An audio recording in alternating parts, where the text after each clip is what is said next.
I'm your host, Noel McDermott. Here you are again this week. Lovely to see you. Welcome back.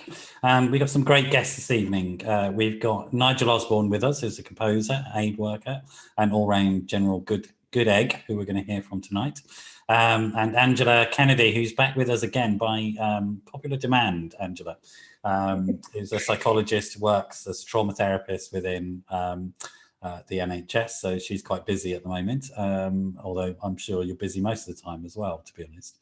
We've got a fantastic show. They're going to talk tonight about some projects that they've been working on, specifically around coronavirus and COVID, and working with people, bringing people together to develop ways of grieving for those that we've lost, because it's been a tremendous time in a very short space of time. We've lost a lot of people, and also during that period of time, also we weren't allowed to go and do the funerals in the same way, or even have contact with the loved ones that were dying. So it's been a real challenge for people involved in the field of helping people. So Angela and Nigel are just going to talk about that with us, and all the other things that they do, extraordinary work that they're doing, and a fantastic combination of the arts and psychological therapies, and how those two come together. And Nigel and I discovered in our chat before the show that we must have known each other before, because we both worked in the same place at the same time. So somehow we knew each other. Isn't the world small? I'd like to encourage you to join us in the show this evening. We're streaming on multiple platforms as usual. You'll see us on Twitter via Periscope. You'll see us on my Facebook page, Psychotherapy and Consultancy, and you can also see me on my LinkedIn page, Noel McDermott, and also on the YouTube channel that we have, again, which is my name, Noel McDermott, just to make it very easy where to find us. Love to hear your comments during the show. What I'll do is I'll try and check on those pages, and just see if you've dropped in any comments or thoughts. And if you have, I'll try and include you in the show. There's another way you can join in, which is you can give me a call. It'd be really, really good to hear you. My number's 07 506 319 745. That's 07 506 319 745. Be fantastic to have your thoughts and comments. That's enough from me for now. I'm going to jump in, and maybe we can talk with you, Angela, first. Maybe you can say hi and tell us who you are and what you do. Yeah, hello. So I'm Angela Kennedy. I've probably met a lot of you before virtually, and I am a clinical psychologist, had a career mainly in the NHS, working with adults with severe childhood trauma usually, although not exclusively that. Yeah, really pleased to be here again. Yeah, and it's great to... Nigel, come and say hi to us. Who are you? Hi, I'm Nigel Osborne. I'm a musician, a composer, and I'm an aid worker. And in my aid work, I'm particularly interested in looking after kids who have been damaged by conflict. And was lucky enough to find some ways of helping. And so that's probably what joins me to Angela, and that's in the sense of being interested in trauma and trauma-informed practice interests me very much. So that's my story. Great. And you're a grandparent in the field of music therapy as well, aren't you? Yes, we should explain to people what that means. Yeah, I mean, you literally are the grandparent of all these music therapists. Yes. What happened was that in music therapy, of course, qualification, certification was quite slow to come, even though there'd been a big expansion of practice after the war. The Second World War was a big boost to music therapy because, particularly in the United States, they saw that it was one of the best ways of helping ex-combatants. And so it grew and grew, but it was not until late 60s, 70s that courses really got off the ground. And so those of us that were doing it before continued, then became teachers in these institutions, but unqualified. And so, yes, they call us the grandparent generation. The same thing exists in drama therapy, dance therapy, art therapy. And it's an interesting position to be in because, of course, I honor this. I don't practice in the situations that require that certification. But I become comfortable with that position because I'm able to be an advocate. you know, and I am able to initiate things and do them in, you know, situations of trust. But I feel that actually being the grandparent generation enables me to stand back sometimes and say, actually, this is pretty good. Yeah, this is good work. Yeah. And I can say so because I'm not one of them really. And so that's helped me in a way, in a funny, paradoxical way. How did you two meet? What's the actual connection? We met through a mutual contact at Northumbria University, Peculiarities, I think, wasn't it, Nigel? It was indeed, yes. Yes. We've been, Petia is an extraordinary lady who a tremendous imagination and a putter of people together. Petia knows, you know, who's going to work well with whom. And I've been working with Petia and a gentleman, wonderful man called Paris Patel, looking at music and heart rate variability with one of our inventions that we're working on. And that was how we began to work together. And it was through that connection that Petia then introduced Angela and me as part of her magic chemistry. And Angela, I'm just interested, what's your interest in sort of working with somebody saying music or the arts in general as a sort of hard-nosed psychologist? How do you get involved? Hard-nosed, I don't know if many people would describe me as hard, I hope not. Yeah, well, obviously in psychology, you know, we have this idea of being a scientist practitioner, and I would like to think that I am, but I'm also a human being who very much values the role of art and culture and music in my own life. Yeah. And I've seen the value of that for my own well-being. And I think I've become more comfortable in integrating that into my practice in recent years, particularly if anybody has, anybody who I've been seeing clinically is also interested in those things. I do have, well, I have had in the past an art practice. I don't know if you don't sell anything much, whether you can call yourself an artist, but, you know, I've taken part in exhibitions. So for me, I'm fascinated by the creative process and what that does to your mind and the way that your mind can work through issues. And for me, not just personal issues, but collective issues that have been raised for me in working with very traumatized individuals. Yeah. That kind of, you know, the way that your mind can not just process the material that you take on board, but also there's a lot of kind of archetypes and generic material that can be expressed through art, or I'm sure music as well, that can't be expressed through words. Yeah. It's a different. And it's also, I mean, I think that there are things, for example, such as I'm just trying to think of the what's the mixed media art form? My brain isn't working this evening. It's not mixed media. No, it's a particular terminology that'll come to me at some point, but only existed. Kunstwerk. No. Sorry? Gesamtkunstwerk, maybe. No. Maybe, I don't know, because I don't know the word. So, but it evolved from World War I. And it is an art form that didn't exist really prior to it, but it evolved directly from some of the experience and imagery of World War I, where you would have things, very odd things juxtaposed because of the battlefields and stuff like that. And people sort of helped people as a way of processing the experiences. Yes, absolutely. And I was certainly very interested in surrealist artists and Dadaists and abstraction. Yes, I mean, some representative artists, but, you know, that's not necessarily my thing. But you two have been collaborating. Let's come to the collaboration specifically that you've been doing very recently during the sort of coronavirus, and particularly people losing loved ones through sort of COVID-19 and succumbing to the illness.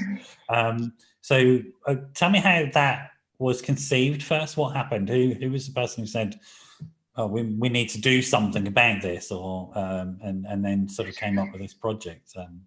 Well, I think sometimes ideas emerge between people rather than from one or the other. I don't know whether you agree with that, Nigel. Yeah, I would say so, yes, absolutely. And indeed also the specific event that where Noel's referring to also came out of an even broader set of collaborations and sets of relationships.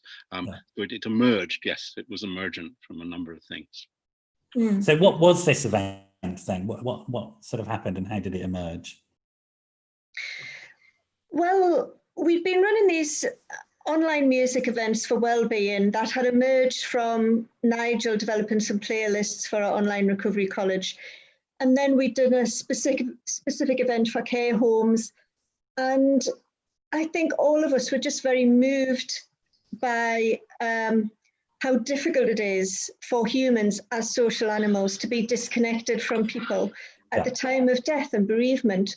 And, somebody who has lost people close to me, I know how important that contact was. Physical contact and having people there at a funeral was of great solace to me, and it just moved me, and I feel the horror of it really for people. And I think all of us were just moved by that plight and thought maybe we could come up with something that might help, And what was it that you came up with then? What was the sort of event that you came up with that you invited people to? Do you want to talk about that, Nigel? Yes. Well, we decided that because it grew out of our Wellbeing Live events, which had taken on a life of their own, and we realized that was developing into a new kind of art form, even maybe certainly a new kind of art psychology form, and so we based it very much on that, and so tell us about those events then, Nigel, these Wellbeing Live events. Well, we've done them every Thursday, and they're really we're reaching out to their connection events. They were there to help people with a sense of community and connectedness during this difficult period, as much professionals as patients of the NHS all together, and they were very successful. It was we would invite live artists, and we'd also talk about the emotions and the feelings that were aroused or generated by the performances. It is a place where people feel free to talk about their feelings and music. And there aren't many places where you're allowed to do that. There are a privileged few who can write their criticisms in the newspapers or broadcast about things.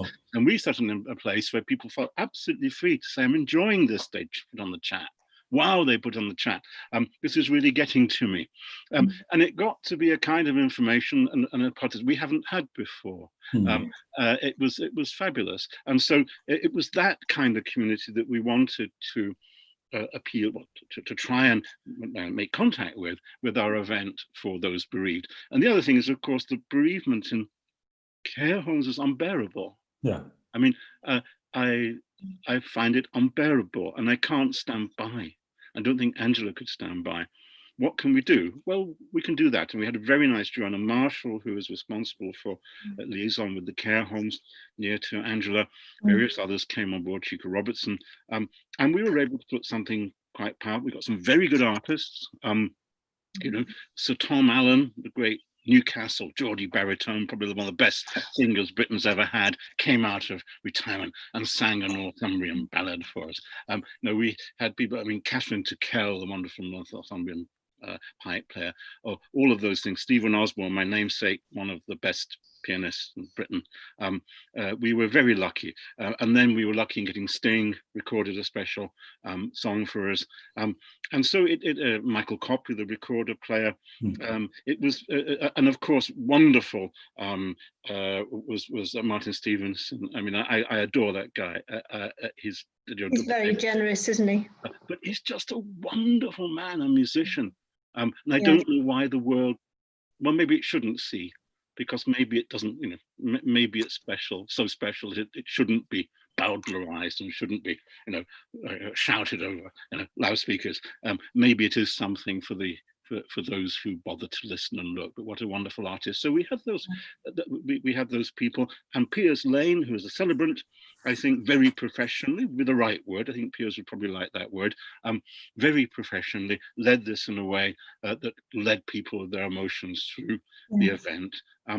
So that was what we did. But as I say, it forms part of a whole set of things that we've been doing. And I have to say, to finish, I will shut up now. It's been a huge privilege to work with Angela. Massive privilege. That's been really big privilege, because Angela's a real person and an extremely expert person. And so to be doing this with some of those qualities has been very important for me. And I think that we've together in the last months, we have advanced the music and health agenda by several years in 3 months. So you found a way of allowing people to touch some of those feelings that may well have been blocked because we removed the traditional grieving processes. Because of course those traditional grieving processes are designed to facilitate a safe experiencing of what is an unbearable loss. I mean, that's the whole point of them, isn't it? And if you take those away, human beings can be very much hurt by that. So you created a safe space in which people could feel those feelings communally. And again, that's what these grieving processes are designed to do, to connect us to other human beings when we feel most disconnected, you know. Even the whole process of, I remember doing it when my mum died, the whole process of organising the funeral and stuff like that keeps you going at a time when you just want to give up, you know. That's right. Just say bugger off to the world. So and I think what Nigel and Ian Ritchie and Chika did really expertly was curated the music in such a way to take people on that emotional journey. Right. And, you know, we could have simply left it at the music, but I know Pierce a little bit, and I thought he might be able to lead something through, you know, kind of through some words that might just help people anchor to the music even a little bit more. What I think was really special for me and really kept it in line with the other events was the intimacy of the musicians and their choices and recordings. You know, they chose these pieces for this event and they recorded them specially for the event. And I think that came through. It was, when we did the rehearsal, I was really moved, and, you know, I was in tears even. But when we did the live event, what I hadn't expected was to be in awe of this thing that emerged. It was a thing just of beauty, really. Yeah. And it hopefully will be a valuable resource. I think there was something important about having it as a place where people could join together and be on that journey together, even though they couldn't see anyone or hear anybody else, any of the participants. It was important for us to do that so people could do it together. But it will be a resource available for anyone who wants to do that on their own or collectively with people who they know. And I think that's also quite important. I mean, there's a couple of things in it that are sort of striking me as interesting. One is the you know, the choice of music as a medium, and I'm going to ask you both to talk about the peculiarities of music and emotion and psychology, because I think, you know, music has a particular place in psychological development, but also more generally the sense in which the arts can touch something that other forms can't, because there may be certain experiences, particularly as we're going through them, that can't really be captured in a cognitive process at all, because we're still in them and they're too overwhelming. And it's like, I mean, I haven't been in a pandemic before. I don't know about you. So I will only know this when I look back on it. As I'm going through it, I can just experience it. And of course, the arts allow us to experience and process simultaneously in a unique way that maybe language doesn't, for example. So I don't know who wants to start with talking about the peculiarities of music and why it particularly might sort of enable an emotional process. Well, I mean, I'll let you speak, Nigel, but I think for me, Nigel, music is something that you can do collectively in this situation easier than perhaps some other art forms. But also, you know, music is deeply connected to our emotions, and I'll let Nigel talk more about that, but the way that our brains work. And that's from the word go, kind of pre-birth onwards. And, you know, that's why we usually have music at funerals, and we have birth music now, and we have music at weddings, and it's such an integral part of our emotional life. And when you're going through something, you can hear a tune and suddenly the words will mean something to you in a way that they haven't before, because they resonate, or the tune can just move you in a way. And I think for me, there's something very special about that in this moment, in this time of pandemic. But we also had created something through these Wellbeing Live events that was working. And it was joyful. And I think a lot of our regulars certainly really looked forward to it as a highlight during lockdown, as something to really connect to. And whilst most people felt that those Wellbeing Live events were beautiful and they felt connected to people and they felt better at the end of it, there was one in particular, Nigel, I don't know whether you remember it, but it was early on. I think it was maybe the third one or thereabouts, where actually people felt really sad. And I don't think it was just about the choice of music, although I'm sure it was partly to do with that.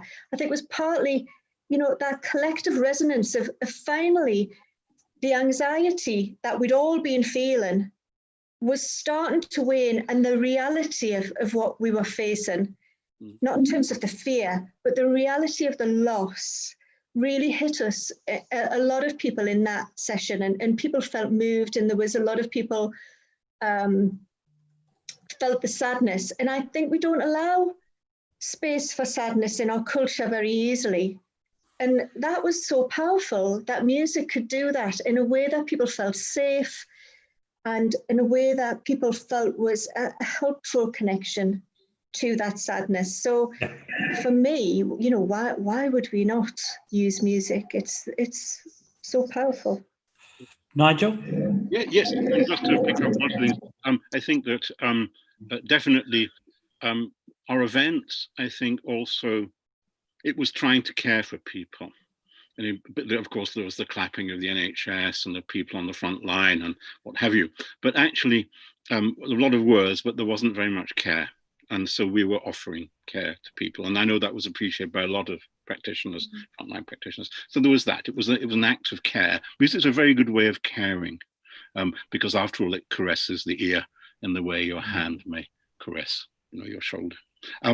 As to, the deep things, I was very lucky when I was teaching University of Edinburgh.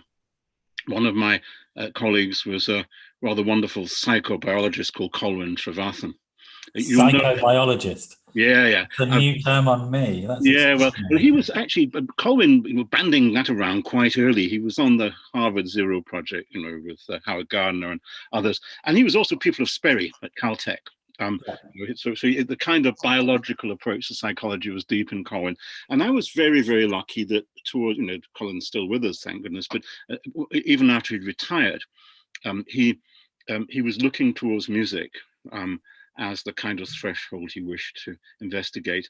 And we developed a theory called Communicative Musicality.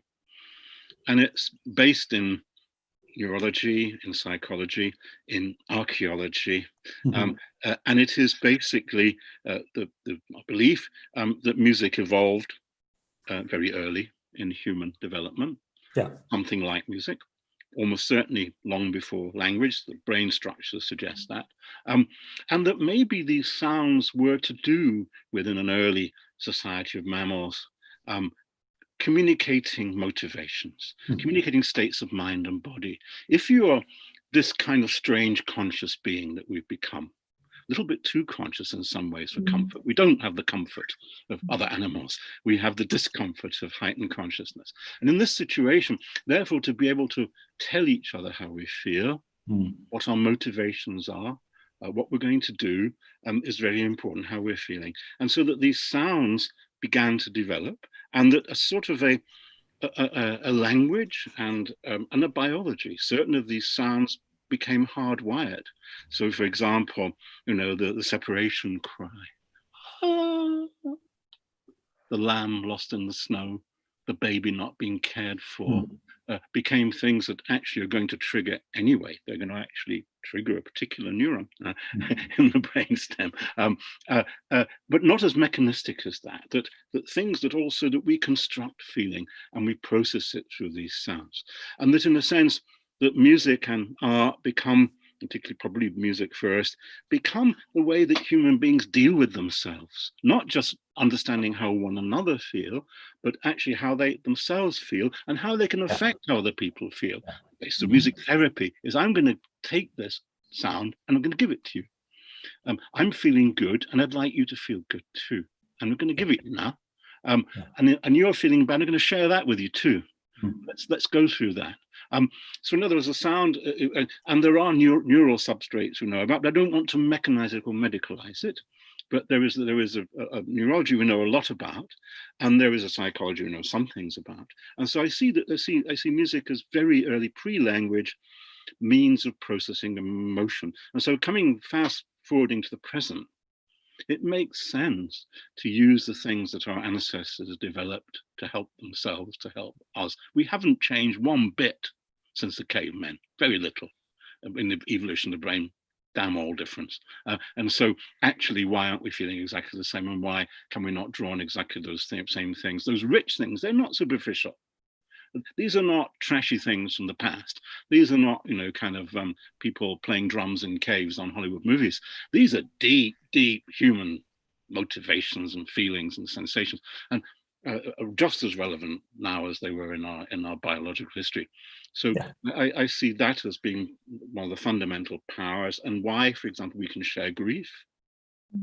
We could share grief, and we can put it somewhere. And the nice thing about music is it comes out of the voice into instrumental, I think, somewhere there in front of us, and we can then put it there. So it's something we can give voice to even when we can't put words. Yes. And we still, sorry, Angela. Yeah, no, I think that is one of the key things. The thing about, extreme stress, trauma, extreme adversity is that these things are not usually things that we put into words. By the time you've got to the point where you can put it into a coherent narrative, it's probably not bothering you anymore. Yes. And, yet in kind of some psychological therapies, an expectation that you will just sit and you will talk, and that language somehow heals things. And that is a route to heal, and don't get me wrong. But when it comes to trauma, these things are often not expressed very easily in words. They're expressed in bodily sensations. And whilst avoiding the mechanistic explanations that Nigel's said. I know that's exactly. But I think it is also important maybe to give people information and knowledge. There is a comment I want to share with you, if you don't mind, that's come up on Facebook. And I'm just going to read it to you, and then you might want to say something about it. But it's from Sherazade. There are two actually. I might read them both to you and see what you think. Maybe you've got some comments for that. Sherazade is saying, what a fantastic topic. I played piano 16 years, and I can say confidently that music was and still is my refuge and way of expression, together with ballet, of course. Thanks for sharing your knowledge. And also Kieran is saying, I often find that music is a powerful tool to activate subconscious emotions, often activating secondary emotions that calm other primary emotional experiences. My clients often talk about listening to music when they're angry as a calming coping strategy that allows them to develop their self-awareness and processes often trapped emotions. Yes. Would you be able to explain the neurological process involved in this? So we're going into that. A couple of comments. I don't know if you want to say something briefly to those comments. We're beginning to sort of talk about Kieran's questions anyway. Yeah, we are. And I think they're important ones. Modern trauma therapists now would use kind of grounding strategies to help somebody to regulate themselves, to feel more present in the present moment, as opposed to caught up with flashbacks or emotions that are from the past. Can I just segue slightly? Because I think I'm trying to sort of imagine, if I'm somebody new to this conversation, I don't understand any of this. I want to sort of try and ask some dumb questions, as it were, to sort of get some answers. No. So my understanding of the brain is that it's evolved over time and it's networked, and there are different bits of the brain that do different things. Is that correct? Yeah. Right. Well, But we tend to experience ourselves in one bit of the brain, which is this stuff up here. That's where we think of ourselves as being. But trauma in particular, and it can tell me if I'm wrong, can break the connections between various bits of the brain. So if it affects our capacity to integrate. Yes, you're absolutely right. Try to imagine the brain. Yeah. You've got that's your cortex. There you go, and that's the lower bits. Well, I'm going to say this is the midbrain here, and then cortex is like that. Yeah. So you've got, if you think about these 4 structures, the spinal column and all the nervous system that goes with it. Then the top of the spinal column, the earliest bit of the brain, if you like. Well, the spinal column is the first, really. And you were talking about that, Nigel, earlier, weren't you? Sort of stump. Then you've got the what I would call the limbic system, but it's probably got other names, which is our early social brain. Deals with emotions and memories.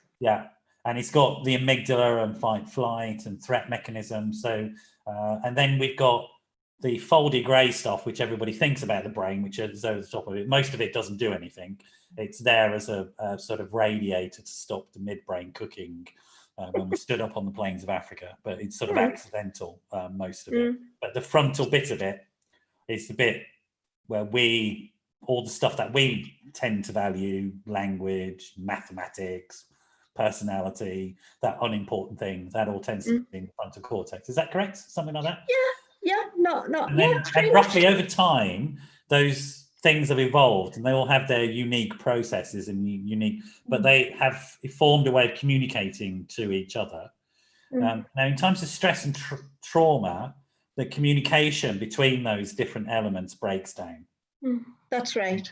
And so psychological therapies, modern psychological therapies, tend to work in this frontal lobe area where language is, and relies upon the connections that has formed with the limbic system and then the back brain. Is that correct? Yeah. Roughly, roughly. Add some refinement to it, please. Yeah, well, yes, I mean, I think that's right, but I think even, most talking therapies would acknowledge that actually it's working a lot with also unconscious processes that are more complex. They're a network below that kind of frontal cortex and the prefrontal cortex, reaching down into the emotions. The stuff with the amygdala and the hippocampus, all the emotional stuff, that's what you would call emotional memory. And emotional memory is often our attachments, the way that we assume people are going to relate to us because of the way people have related in the past, kind of assumptions we make about ourselves. I guess like the point I'm making, the journey for most cognitive language-based therapies is from that way down. Whereas music starts here and goes that way up. Yes, it does. Is that correct? Yes. Absolutely. Yes. I mean, and in a similar way to physical therapy, physical exercise. Yes. So the balancing, for example, is down here in this early bit of the brain, and music is down here because music started so early on in our evolution. Is that the point? Yes. And I think most trauma therapists now would recognize that you have to work not just with cognitions, but with the whole body. So, the way that the body wants to move, regulating the body physiologically as well as cognitively. And also that kind of attachment-based learning, it's much more multifaceted. So things like being drawing a memory is a really important process. Well, what you need to look different, so you can't articulate it, but what is it? So you would use all of your senses to process the adversity so people can feel more empowered. So that might be a song, or it might be a smell, or it might be... very important, isn't it? I mean, smell is huge. Smell gets right in there. So the thing is, you can condition these things to a state of well-being and the present to get you out of that adversity feeling that is more connected to the past. And, there's a way that our brain has amazing capacity for healing and growth. And so I think most therapies, whether it be psychological talking therapy or music therapy, what they do is they just use the brain's natural healing structures and kind of wish to heal and integrate. They just facilitate those processes. And it's just such a privilege, really, to watch. And for me, such a privilege to be in the presence of somebody who is struggling with that, and their survival with that is usually intensely creative. And I've learned so much from the people I've worked with on how to do that. Absolutely. And about the role of music. So I'm hoping that's answering some of the questions. I happen to know Sherry as well is also a nurse herself, because I've worked with her, and she's a specialist in the heart. And we've talked a lot. She's been on my show before, actually, and she's talked a lot about the heart. And the heart is also a neurological instrument. Yes, I mean, one of the things it's actually able to make independent decisions. Yes. Which is fascinating stuff. In music and trauma, very often, as you said, this bottom-up process, we do work on these things very specifically. So the heart, in trauma, people tend to have accelerated heart rates, roughly 5 to 7 beats per minute above average resting heart rate. And in the children I work with in war zones, sometimes even more exaggerated than that. So that's basically anecdotal. We don't have a big bank of data. But what we can do is, music can help regulate the heart because it's highly interactive with the autonomic nervous system. And that comes to the thing you've just described, and the operative things here are the brainstem and the limbic system. And somehow, in various ways, music can help the heart to regulate itself. It can be as simple as beat, but it's also to do with relaxation, enlivenment. But we can exercise the heart, the autonomic nervous system, in such a way that we can unlock a little bit that level of locking of the heart. Another thing that, for example, breathing related to the heart. Children with, in particular, with trauma, less than the adults, but children with trauma very often have quite interrupted breathing processes to do with the vagal system. And what we can do is we have a wonderful remedy in it, singing. I mean, when we're sitting here, we are using very little of our lung capacity. When we're working hard, we might use 70%. But in fact, there are very few activities where we use 100%. One of them is singing, playing the oboe. I didn't know that. Fantastic. And the point is that we can actually engage children, particularly in repair of those systems. How do we do it? Well, for example, working with children in Bosnia, we'd sing a simple song like this. Tashun tashun tanana pala machka stavana or gripala hasana, deliberately working at the level that they can manage to begin with. Then next week, tashun tashun tanana pala machka stavana. And then the week after, we go to 3 phrases. We can build capacity through breathing, through relaxation, that will actually outmaneuver the activities, the vagal dysfunction that happens with these children. And then, stop me if I'm going on too far, but I mean, the back to other things, to for example, the body's chemistry. And the most well-known element of this is cortisol. And when people are traumatized, cortisol goes up.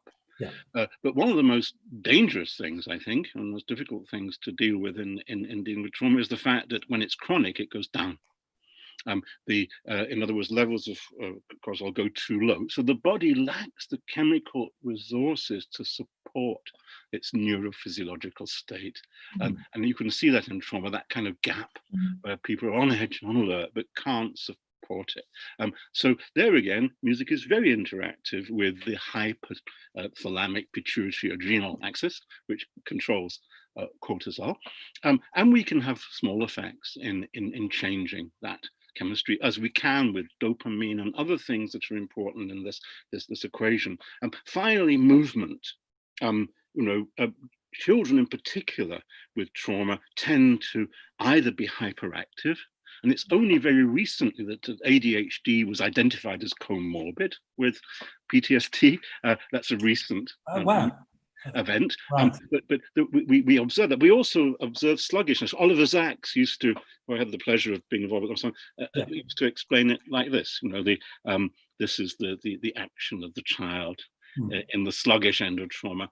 And with music, by the brainstem and its contacts with the motor cortex, we can get people moving and we can help them control their moves. If they're being hyperactive, we meet them where they are. We do kick-ass African music, or if we want to relax them, we can go for, slow them down, we go for more gentle sounds. So there are all sorts of levels at which music can get to work on physiological symptoms of trauma before we even begin the magic. And the magic is then helping to give people self-confidence. And it's interesting because there's a number of things striking me about it, Nigel. One is don't worry about saying too much. You've got so many fascinating things to share, so it's never a problem. But thank you. One thing is that you're talking about music as opposed to something that somebody has to learn as a mental health professional. So music is accessible to all of us. Yeah. And it's available and it's there and it's something that we're doing anyway. And it's actually music as opposed to some sort of clinical service, which I think is really important. You know, that's what you're talking about. And the event that you organised had musicians as part of it. So you had Sting, you had other musicians turn up, and they did what they do, which is do music well. Yep.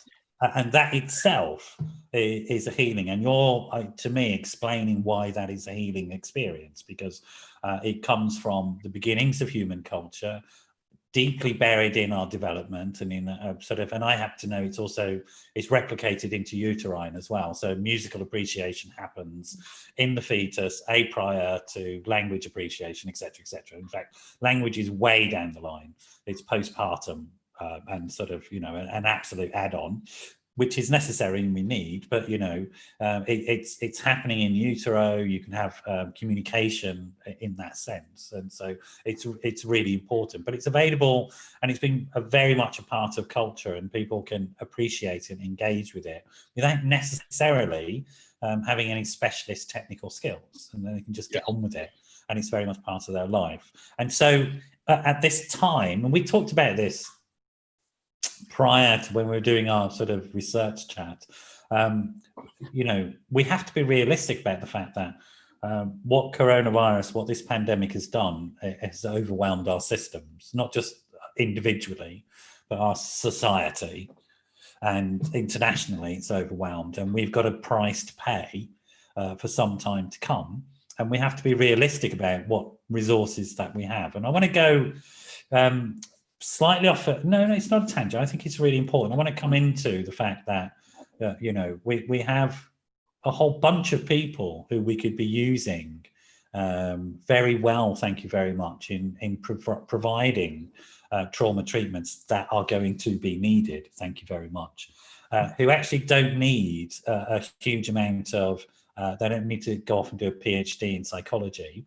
And they're sitting around. They're called artists and they're called musicians, and currently are unemployed and not doing very much, and may well face quite a lot of unemployment. Thank you very much, because at the moment the government are not prioritising sort of opening up our theatres and our sort of stages, etc., etc. So I don't know if you have some things to say about that, Nigel, and Angela as well. I'll defer to Angela first. So many things. I think, yeah, there's a few things for me. One is, you know, even without direct trauma, kind of, you know, that is kind of life-threatening, what we've experienced is a kind of disconnection from people and our social networks, and feeling trapped. And it's those conditions that are quite often the most toxic for our well-being when they're prolonged, because you get past the point of being stressed and into a numbness. Yeah. And particularly when that's an emotional numbness and a social numbness, a disconnection from yourself and other people, that is really toxic for us as social animals. And my worry is it'll be toxic for our societies as well. So we have to find ways of disconnecting and enlivening ourselves given the situation. The other thing is, you know, there's probably only going to be about 25% of our population who haven't really felt any extreme emotion during this. They are in the minority. What I would be wary about is pathologizing the other 75% and saying you've got a disorder. Now, that's not to say we shouldn't be providing some really good quality therapies, interventions. We completely should. But there is no way we can send everybody off for therapies. That would be, firstly, inappropriate, given there's so many that, you know, why is if that's a normal response, why are we pathologizing it? But also, we wouldn't have the capacity to do it. There's also a big argument, I think, that, you know, what health services do, and certainly mental health services, it often focuses on the problem rather than on strengths. And it often, you know, uses things that can be branded and people can make money out of. Where music is, you know, I know we might have to pay musicians, but it's a free resource. We can all make music if we want to make music by bashing a few pans together. We maybe need to find ways of building on our strengths as humans, building on kind of community assets, and not pathologizing everybody, but finding ways that add joy to our lives in quite normal ways, rather than it being something that the NHS always has to pick up. And that's not because the NHS is too stretched of money, or, you know, that's a different argument. This for me is a point of principle about how we see human beings and how we see our reactions to adversity. And actually, our reactions to this adversity in terms of feeling really low and disconnected and anxious, completely normal. Yeah, I get that. I mean, I think that, you know, normalizing the experience, not pathologizing, is really important, and having mental health interventions that are based on resilience and positivity and strengths and assets, if you like, are really important. Nigel, you come back, and then there's a couple of points I might add in to afterwards. But first, Nigel, please. In support of both of, you know, the position, but coming back to your point, Noel, yes, I believe that there is a resource among artists, picking up on Angela's point,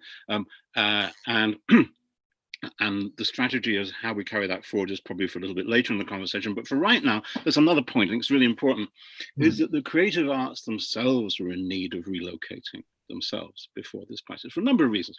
To take the simple stuff first, you know, the arts in Britain have been neglected by a series of governments the way they should be and have been elsewhere. It's important, for example, no, the German government had a plan for the arts in COVID. The British government had none.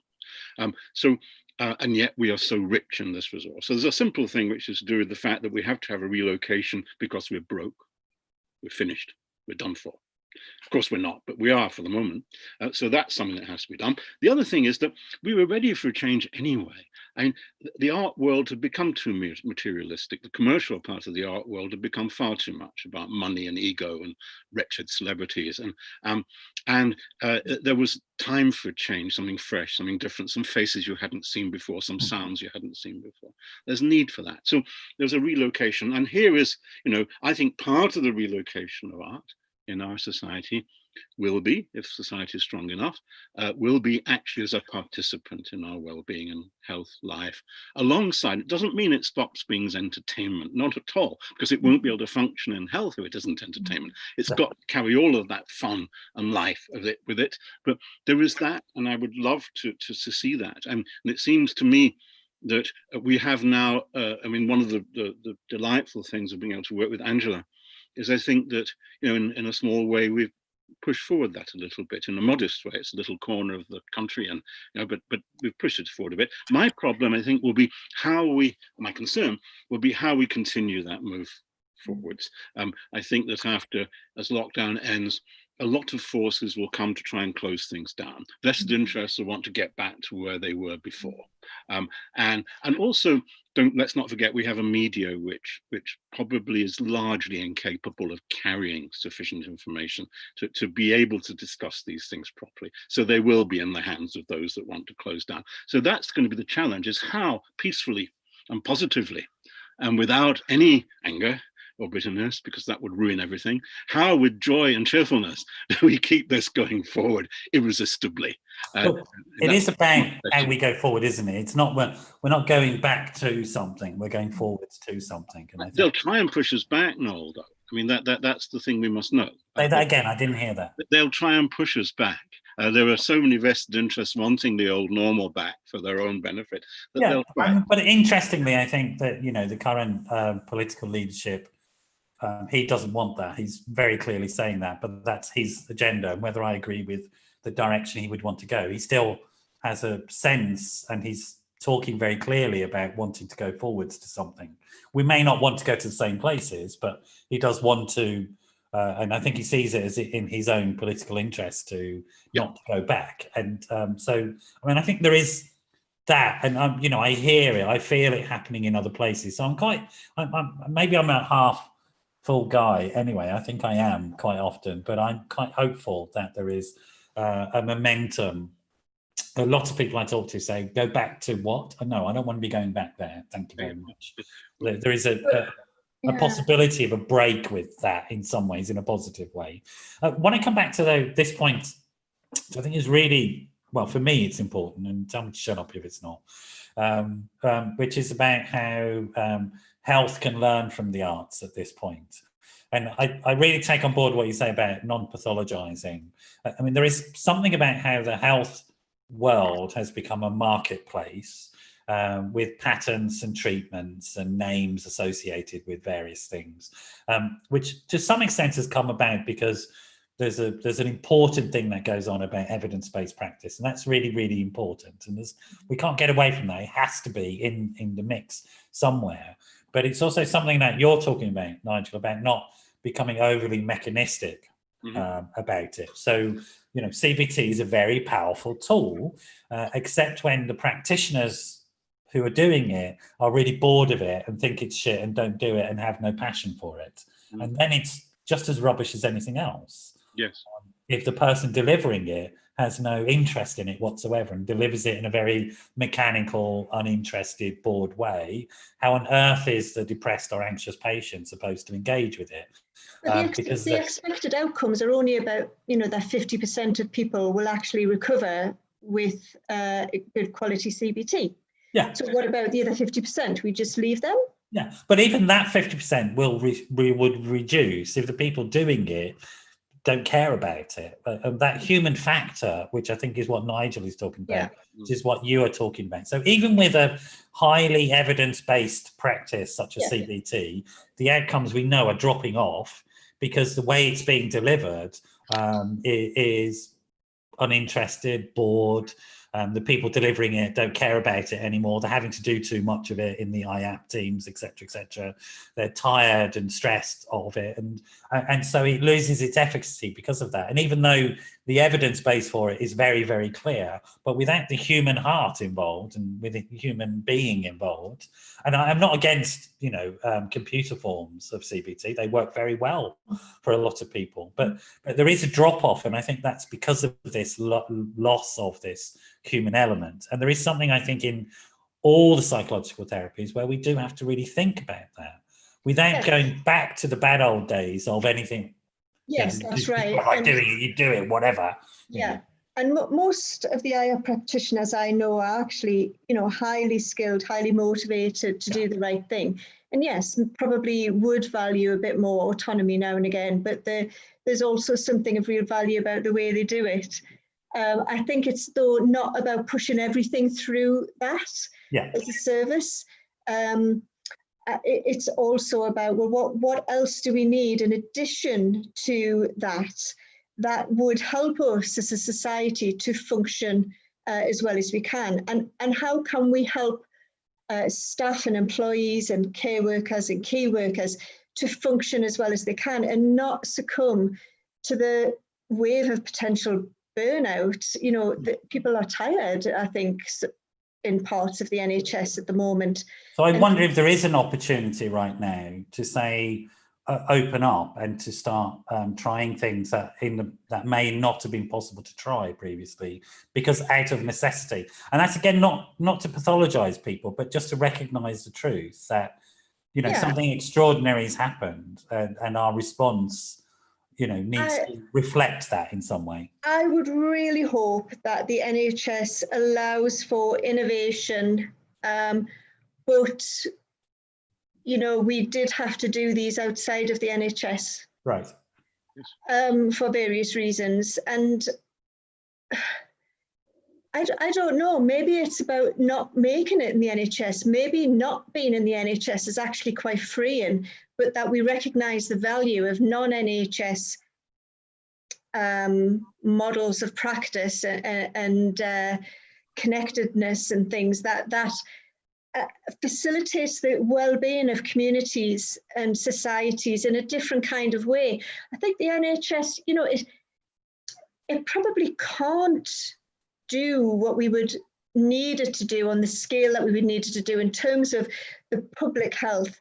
So maybe we do need another way. And I, you know, for me, the arts would be a really important way alongside other things. I mean, we were having a conversation earlier, we know about the importance of exercise and health as well. You know, that shouldn't necessarily be on the NHS, but, you know, it's how you create opportunities in our societies for the best of our humanity to emerge, that isn't necessarily tied down by the restraints of the NHS.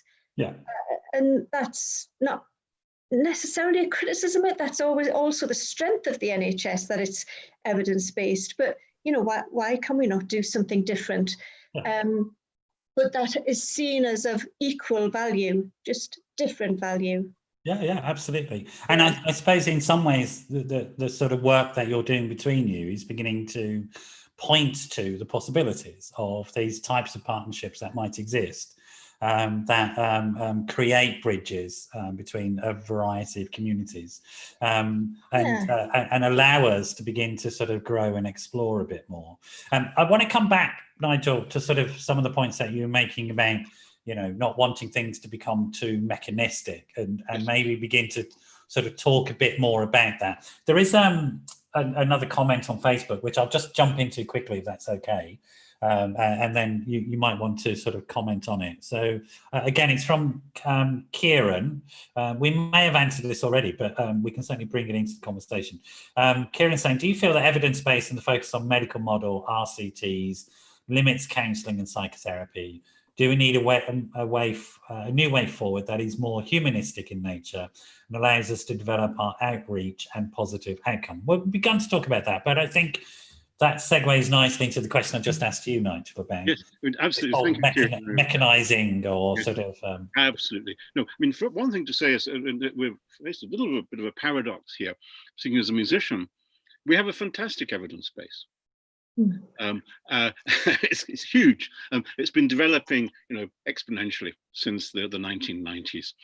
It was when, you know, the new wave of functional magnetic resonance imaging work came up, studies of the endocrine responses. And the great thing about music is it's very accountable. So if you're looking at music and EEG, ECG, any sorts of measures, you can reduce music to numbers if you want to. Not reduce it, it doesn't tell you much, but you can actually account for music.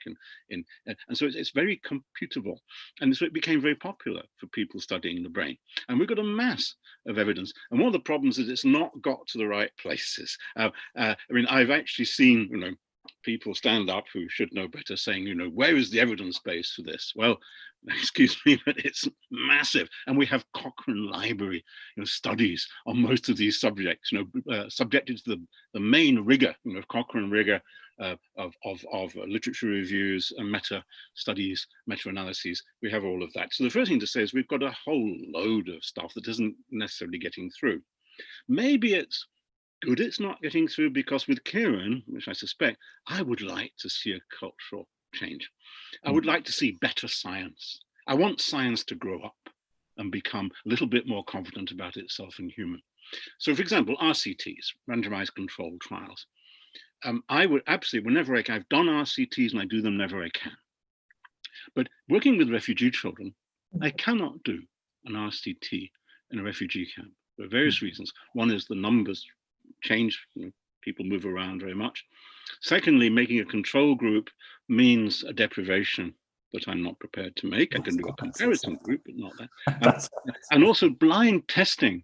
I've seen disastrous results as an aid worker of blind testing. I have seen well-run institutions send PhDs to students to zones of conflict where I've had to pick them up off the pavement, literally.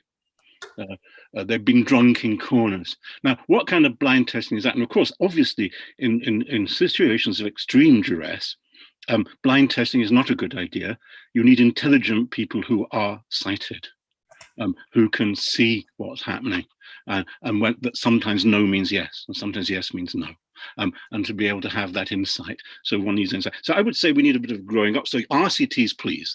For certain things, it's a great thing to do. So it is a gold standard, but it's not appropriate for every situation. And therefore, we, as kind of working with refugee children, are downgraded in our work because we are not able to produce, and we compete with those in nice little laboratories and go home and have supper with their granny, which is wonderful. I love that, but I can't do that. I go and sleep in a tent somewhere or sprawl on a floor in an aid work house. We don't have those luxuries. So I would like there to be some growing up, and also that, and to Kieran's point as well, there is a more human way through this. There is too much science hiding behind a kind of petit bourgeois defense of numbers and statements, and this is a journal you can publish in, and this is the one you can't. I feel there's a growing up to take place, which will not throw the baby out of the bathwater. I would be sitting on all of this wonderful musical evidence. I'm the last person that wants to see that go out of the window. I want it there with us, but I'd love it to be part of a humanized, sensible, mature process of consideration, knowing that sometimes we have to be qualitative, sometimes we have to actually accept our judgment, sometimes our brains are cleverer than computers, sometimes the mathematics of significance is too old-fashioned to capture certain kinds of biological data that we're dealing with now. Much as I love my p-values, but they are not always appropriate to data. They are not always the best way of finding what's significant. So a kind of growing up, a maturing of science would be great, where it gets confidence in itself and doesn't have to hide behind this kind of bureaucracy it's made around itself. It's got worse and worse, in my opinion, just as the universities have become more and more ossified. The institutions have become increasingly rigid and bureaucratized, driving all creativity and the juices of human life out of them. I would love to see the juices of human life come back into our institutions and our science and our thought. That would be wonderful. Yeah. And how might that look? I mean, you've begun to explore it together in your sort of collaboration, I guess. But is it about creating these types of spaces? Is it about moving into a space or creating something new? I mean, how would you envisage that? I think it's all of those things. Right. I'm sure Angela will have. I'm now thinking about how do Angela and I keep this mission going. Yeah. What's the best way? One of the answers is R&D, research and development collaborations. The others are how far can we actually carry these activities forward, maybe under a different banner. Maybe it can't be NHS, maybe something different. So it's a variety of those things.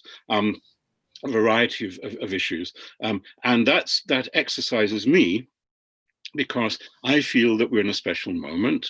I am a glass half full person too, even though I don't like gremlins who've been hanging around, but I do believe in half full glasses.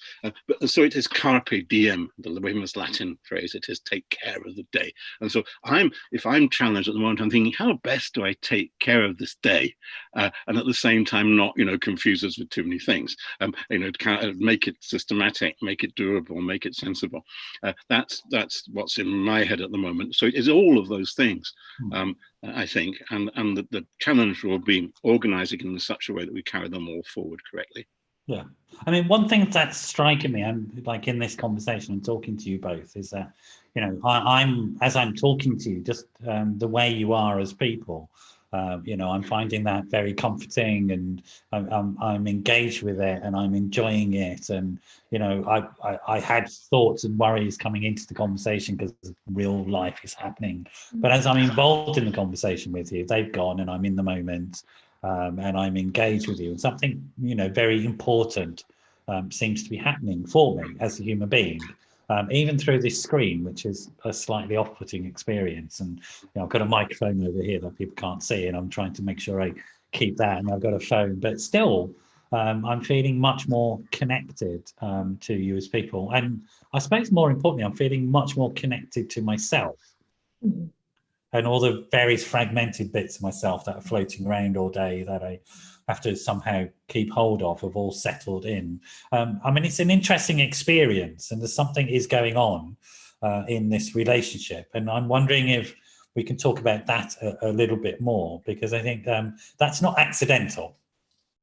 So I don't get that with everybody. So I think it is talking about what we are talking about, is that this thing that has been happening for me in this conversation, and maybe for people watching and listening as well, they found themselves just settling in to themselves. Yeah. I think the thing for me, you know, RCTs are good for treatments that you can standardize, but I think we need to be careful about reducing everything that's good for us to a treatment.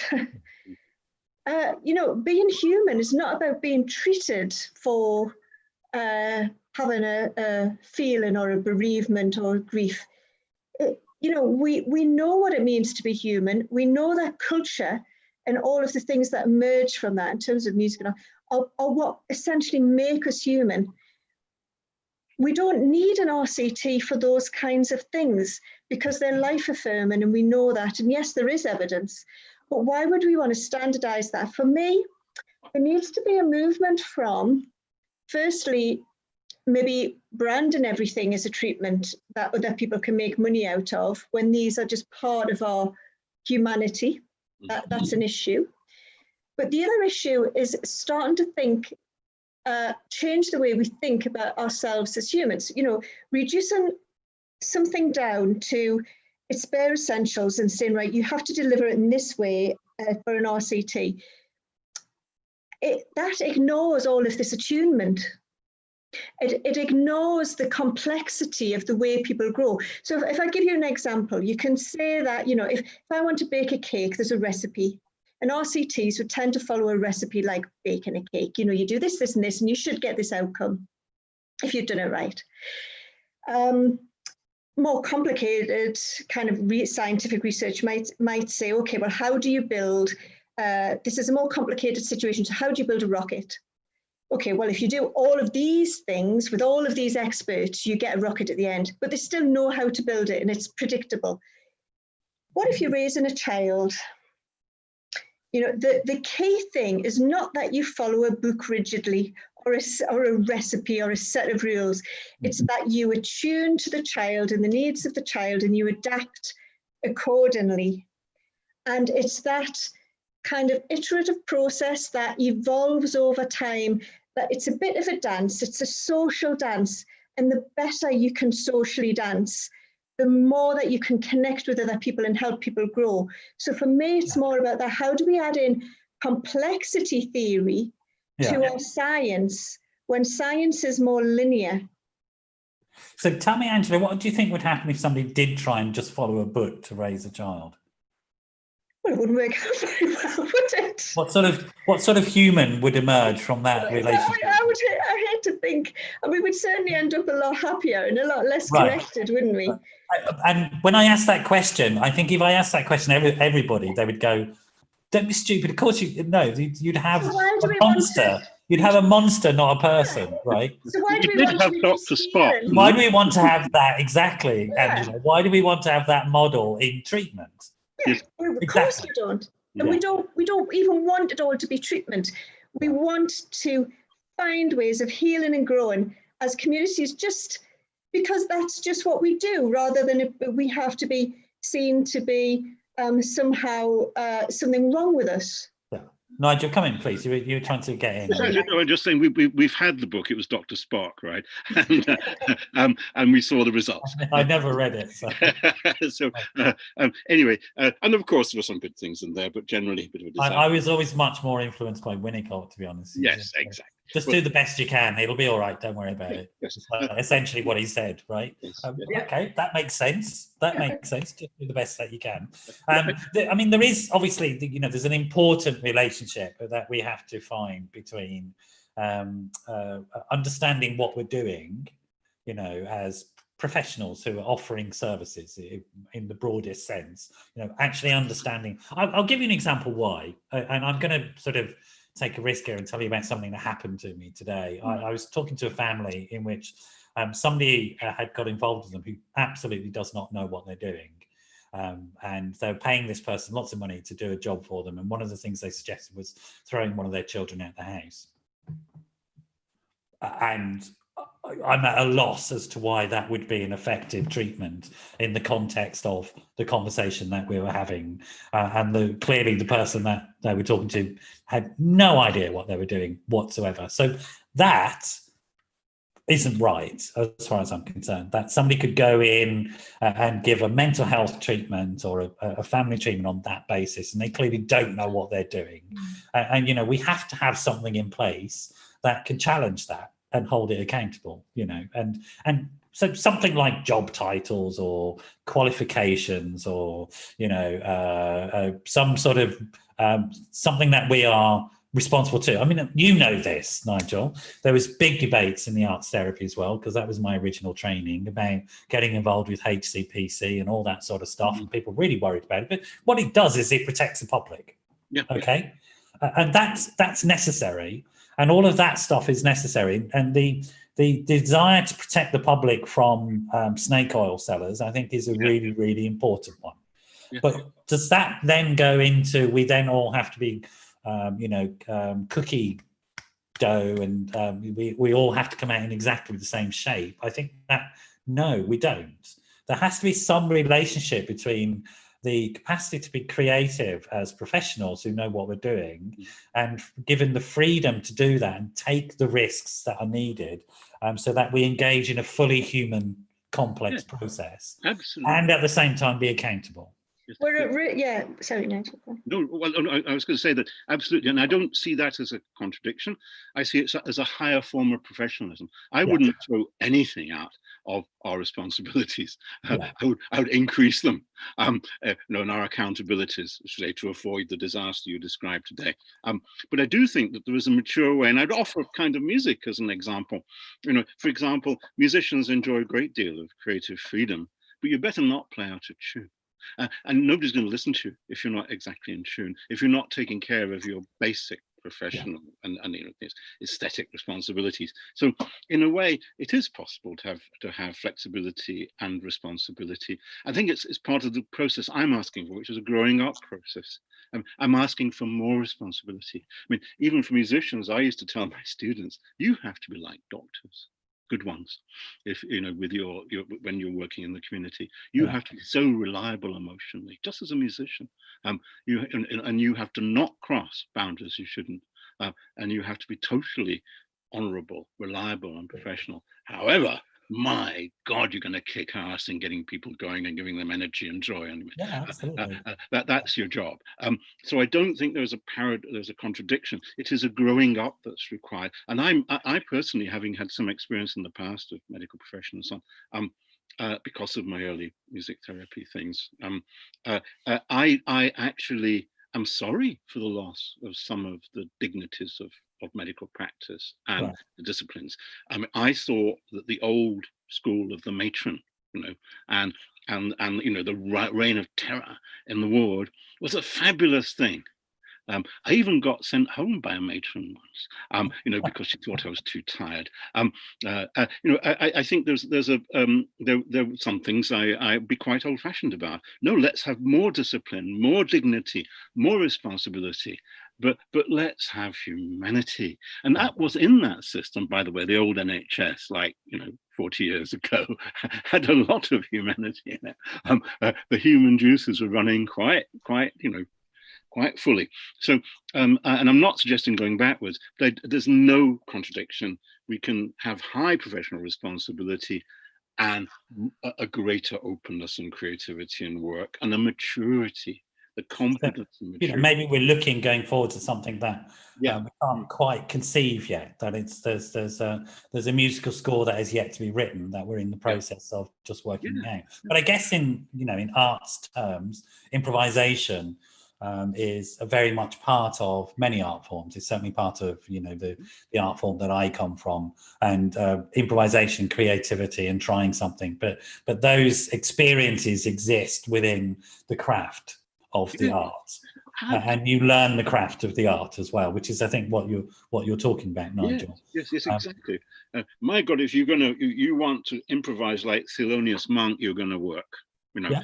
Very hard to earn that spontaneity. You're going to come to, just as if you're going to, improvise like Olivier did, who was quite a good improviser. You're going to have to take on a lifetime's craft in order to do that. Absolutely. Yeah, absolutely. And I mean, coming back to some of the conversations about the sorts of things I think that we're into the sort of last 15 minutes of the show. So I'm going to draw us back into some of the here and now realities that we're dealing with, and some of the future plans that you two have, and some of the sort of hopes and dreams that you have. And we are, I guess, in a situation where something unprecedented has happened, and we're not quite sure how all of this is going to pan out. And certainly there's going to be, as you say, Angela, part of the new normal is the fact that people are quite disturbed. And somehow we need to communicate to that. And help people understand that being quite disturbed by this stuff means that you're healthy. Wrong with you.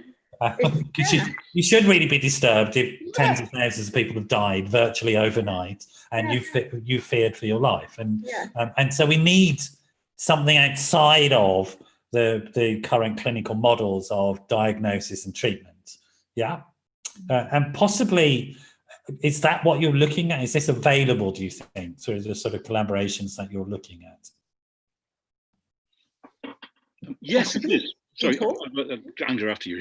Yes. No, it's just, the thing is, we've been able to do it because we've been in lockdown. We've had time to do it ourselves.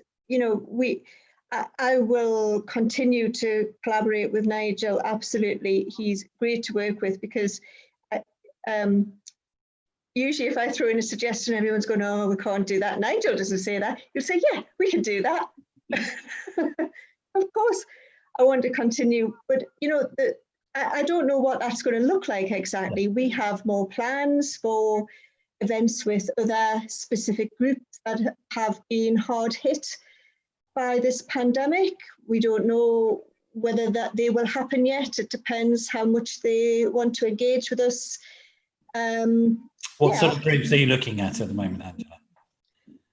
For example, people in domestic violence refuges, homeless hostels, children, maybe. Yeah, okay. And then looking at creating similar types of spaces to the one you did around grief and loss. Possibly, yeah. I think there's also research opportunities we've been looking at on the Nigel. Yeah. I don't know. I mean, it would be really good if we could see a bit of this narrative being in kind of mainstream media, how we as a society can use the best of our humanity to help pull us through this, and how we support creative people to help us to do that. I think that would What was interesting for me, I had, I'm trying to remember his name, it's gone out of my head. Sometimes this happens to me. I have a long history of trauma myself, so my memory is a bit weird at times. But my previous week's guest, if one of my team are listening, and you can text it to me, the name. You mean Warren Larkin? Warren Larkin, well done. Thanks very much. Welcome. So Warren was on last week, who initiated this thing called the Resilience Task Force. And what I'm struck by as we're talking is that you're not on the Resilience Task Force. Or the arts in general, that there was a lot of organisations that were, but I signed it. Did you sign it? Were you on there? I didn't see your name, Angela. How did you sign it? As a psychologist or as an artist? As a psychologist. So but for me, if it happens, and if I have a contribution, I will be making, noises about having artistic creative practice included in that, as well as therapies, as well as good medical assessments and physios to help people deal with the breathing difficulties after COVID, as well as supporting schools to get children be able to play together again. I would be making a case for all of those things, and art would be for me in there. And for me, it's about resilience. Resilience is absolutely about what we've just been talking about today. We couldn't have a resilience task force without thinking about this. Yeah, I agree with you. So I'm going to advocate for that as well. I'm going to phone Warren up and tell him, hang on. Yeah, well, I'm fairly sure he would say that would be all right. I don't get the impression Warren. He's a nice guy. We're bringing him back on. Maybe we'll get you all on together. Exclude it, yeah. Yeah. Good guy. It was a really good conversation this evening. And for you, Nigel, there's other passions that you have as well. In terms of your work as an aid worker. I'd be really interested in hearing about that now. If you could sort of just tell us some of the stuff that you have been doing and that you hope to be getting back to, so we can highlight some of those issues. Yes, well, I kind of stumbled into doing aid work. I've been interested in music therapy, as I mentioned, from being very young. And then when the war in Bosnia came, I've also been involved in human rights actions. And I began working in Bosnia for human rights at the beginning of the war, because we could see the genocide unfolding, and we wanted to stop it somehow. And as a result of that, I found myself in Sarajevo during the war. And a funny process took place as I felt we were failing in blocking genocide. Even though we're working closely with the Bosnian government, trying to do things, the international community was against us. Didn't understand it, and there are long stories to be told, not for now. But as I felt we were failing, I was seeing situation of children and thought, well, actually, that's something I know how to do. And so we started projects with artists in Sarajevo, and they said, we can't do this on our own. Look at us, we're skeletons. We need, support and collaboration. So we did that, and it went very well. And we didn't call it anything. We worked with children with music and some drama and some words and movement, and things happened, tremendous reactions from the children. At one point, we were visited by somebody from the Ministry of Health who said, we really like your therapeutic program. He used that word, we didn't, but we felt we could from that point on use it. And it developed throughout Bosnia. And then it became a method that, in Mostar, we were able to build the Pavarotti Center. We were able to deal with, 3,000 children a week at one stage. We trained local people and methods. And it became an approach that then others wanted. So we ended up in Kosovo doing the same work. We ended up in Chechnya, in East Africa and the Middle East. It grew, but always locally. These were not big international NGOs. These were local NGOs that engaged with us and wanted to. So, for example, I'm working in Lebanon, Syria. I'm working with SAWA, which is a local NGO for development and aid. The big NGOs are not particularly interested. The local ones are. So we built this extraordinary network of work. We are very underfunded. We struggle for every penny. I still work pro bono in it, and many of my colleagues do. But we're making huge progress in terms of the work. And what we're doing is we're working using the methods, the things I outlined earlier in our discussion, looking at the ways that music can help children physically, we've discussed, but also how it can help them psychologically in terms of empathy, trust, understanding, cognitive capacities, right the way through, to trust, joy, self-respect, and then round to the more social things of sociability, social cohesion. And in fact, we think of it as a circle, a psycho-biosocial circle. And so we work on all of those things. So it's become and they led it, the kids led it. This method ran away with itself.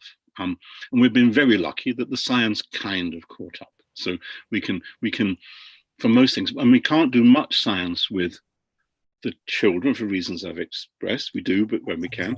But there's a huge amount of good evidence that we can triangulate from, and evidence that is out there in the world of music neurology and music neuroscience that will say, yes, it is logical if we're saying, if doctors are reporting improvement in such and such a symptom of this child, that the literature tells us that might well happen as a result of the way we've been working.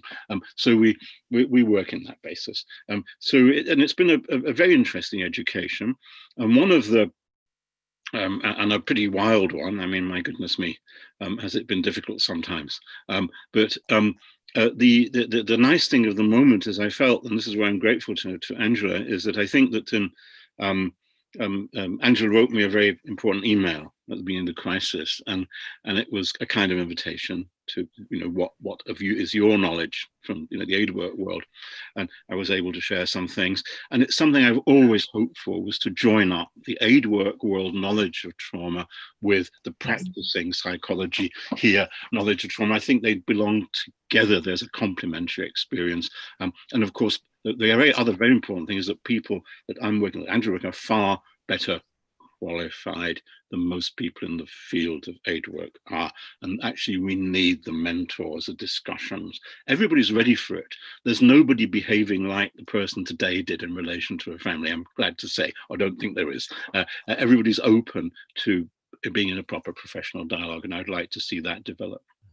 But also, I think what's interesting for me is that the aid work model may be a more appropriate model in our circumstances right now. Yeah. Maybe more appropriate for the next few years going forwards. Yes. There's a huge amount we can learn from that, because they do things at scale with systems, harnessing the best of those communities and the strengths of those communities. So there's a huge amount that the NHS could learn from people like Nigel in those aid agencies. Absolutely loads. It reminds me of the model that communist China took with what they called the Barefoot Doctors. Yes. Which were people given, good training, but around certain types of things like hygiene, wound dressing, etc., which had a massive impact upon health throughout China. And those types of models of, working at that micro level and then allowing it to spread out, I think are very important. Yes, and also from aid work, there's another very important structural thing, which is that whereas, in Lebanon we saw this, whereas top-down structures can work in aid work well, sometimes they don't. Yeah. And that's when there's lack of sufficient money, information, networks. But what does work magically, and what we've got to work in Lebanon well, are consortia of smaller local NGOs. In other words, combining resources of small groups together, and then you have local responsibility. That group will take care of all of the needs of that camp. So with SAWA, we've been looking after the Creative Arts-led program, looking after food security, shelter, social care, and health, all in a holistic thing. And that's a beautiful model, I think, that I would like to see propagated. We've not won that battle in the aid world. It's still, the money comes top down. But we're getting the point across. People are seeing the results. So I think there's a model there which is very useful. Bottom up, local consortium approaches, taking full responsibility for an area. I think one of the terms here that comes to mind is asset-based community development. Yes, exactly. And deficit-based, working in assets and asset structures, and asset-based healthcare as well is increasingly, I think, a model that we're looking to as a sensible model to deal with. Because the problem with the pathological model is that it feeds a need. It creates illness. It doesn't create health, and that's always been the fundamental problem with it. And so as we move more to an asset-based model, which is connected to things like recovery models, for example, and I know you're both involved in recovery colleges, so you get that whole sort of sense of what I'm talking about, which is to encourage the growth potential within individuals and communities, so that you're not stepping in and doing everything for people, and you're giving them targeted interventions that then facilitate something. Sorry, Angela, please. I was just going to say, you're right, though. What the NHS is faced with at the moment, and all of our kind of services, is a kind of disaster on a scale we've not known in this country, really. And we're now just beginning to see the economic fallout of that. Yeah. It's not just the health risks, it's not just the social isolation. Now we've got this as well. This is pretty disastrous, and the scale, the impact of a pandemic is probably one of the most devastating on a society. We completely need to think about, Nigel's right, small place-based, bottom-up opportunities and supporting that innovation. We then need to think, and the NHS is thinking, well, what can we do at scale, you know, those simple things that'll create the culture and the opportunities for those things to happen without them having to work on that level of detail. That can just be done. And just before we finish, we've got a couple of minutes left. I'm going to check if there are any more comments. I think there might be, but I want, because I think there's something important about the big picture as well, and not overwhelming people with the big picture. But how are they doing, your kids, Nigel, in all of this? Very difficult in yeah. It's got to be. Very difficult. I mean, in Lebanon, for example, where the Syrian refugees in the camps, but they have been isolated because to prevent COVID. There's been COVID in the local population, and they've been completely isolated. And that's good in the medical sense. I'm very fearful. It was such a struggle getting where we got with the children. We got a long way with the children in 5-6 years. And for their sake, I don't want it to catapult back into where it was. It was a very unhappy place we began in, and we ended up in a very happy place. So I'm very concerned. I want to get back quickly to reconstruct as much as I can. But it's very, very difficult. I don't know when I'll be able to do that. Similarly with my Balkans work, I still carry on 25 years later, and 30 years later. And there are the problems of people not being able to cross borders, very unclear. I mean, the political decisions are somewhat clearer than we have here, but nevertheless, I'm still struggling to organize my summer camps. I will somehow do it. It'll probably have to be in Bosnia. I might not be able to take the children over a frontier, all those sorts of things. But I'll struggle to do that. So it's a big struggle. I'm afraid of being catapulted back. And it's not me. Yes, I can start again. I don't want the children to have to start again. They came such a long way. I don't want them to be back there where they were. It was a very unhappy place, and it was a happier place. So I'm very, very worried. And of course, what's been happening in Syria under the cover of COVID blanket news is all kinds of stuff. And I'm trying to get in there with the Russians if I can. I volunteered to do that. I thought that my people in Bekaa and Lebanon would ostracize me if I do, but they said, no, you've got to do that, and we understand. So I'm going to work for the Russians in Syria and see what we can do. Well, fingers crossed for that. I mean, it's really important stuff. And I think it is also important in times like this that we encourage people to think bigger as well, you know, what's going on. Because if we get too locked down into our own sort of experience, that can be, that sort of solipsism, it can be in itself quite a damaging thing. We have unfortunately come to the end of the time. I did warn you that the 90 minutes would go very quickly, and it has done again. There's lots more that we could talk about. I mean, the feedback we're getting online is that people have really sort of appreciated you both turning up and engaging in, you know, an interesting and challenging conversation about real things that are going on right now.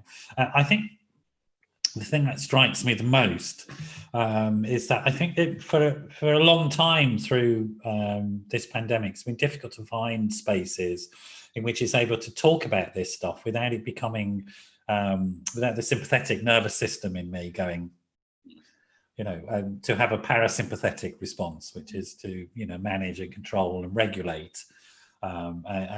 This evening I've had that parasympathetic response, and I'm very grateful to that, and I want to thank you both for that. It's been a really nice containing and holding experience of talking about something that we're all in at the moment, and it's possible to do it, isn't it?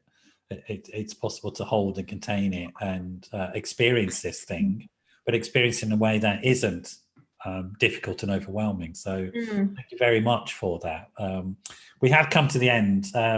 Hopefully I'll bring you both back and we'll catch up with you again, you know, in the amazing things that you're doing, and say thanks again. I should really remember who I've got on next week. No, we won't have me next week. We'll have a rerun of something. I'm off to go and see my stepson and go and play with him.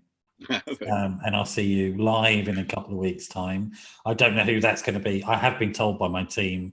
I apologise, but my brain just doesn't work that way. I should have it written down if I was that organised. But it's been a fantastic evening. Lovely to have you. Thank you, Noel. Thank you. See you all again. Thank you very much. See you all again in a couple of weeks. Enjoy your trip to see your stepson. Yeah. Please, that's one thing. Thank Yeah. you. Bye-bye. Bye.